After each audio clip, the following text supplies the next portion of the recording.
আচ্ছা সাব্বির, আমার মাথায় একটা বিষয় মানে ধরতাছে না। আল্লাহ তাআলা মানে তকবিরে রেখে রাখছে সবকিছু আমরা দিব, তাহলে আমরা দোয়া করে আনতে হইব কেন?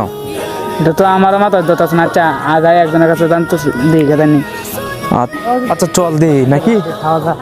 আসসালামু আলাইকুম। ওয়ালাইকুম আসসালাম। আচ্ছা রাহাত, আমরা একটা বিষয় মানে চিন্তা ভাবনা করতেছি, তোমার জিগায়াম। কি বিষয়? আল্লাহ তাআলা সবকিছু আমরার নামে মানে তকদিরে দিছে, তাহলে আমরা চাইতে হইব কেন? এই বিষয়টা আর কি জানতে চাইছি। এটা অনেক সুন্দর একটা প্রশ্ন করছো। আসলে ধরো তুমি কোথাও তুমি যাইবা, তোমার আব্বার কাছে 500 টাকা চাইছো।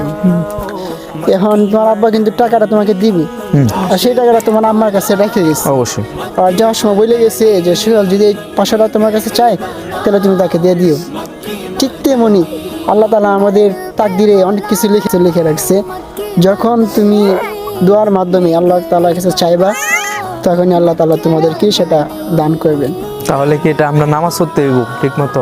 যে নামাজ পড়তে হবে, আল্লাহ তাআলার কাছে বেশি বেশি দোয়া করতে হবে, তাহলে তুমি মানে আল্লাহ তাআলা তোমার জন্য যা কিছু বরাদ্দ করে রাখছে তা তুমি সহজেই পাওয়া যাবে। অবশ্যই। তাহলে আমরা আজকে থেকে সবাই মিলে নামাজ পড়বো ঠিক মতো, আর আল্লাহর কাছে দোয়া করে মানে চাইবো।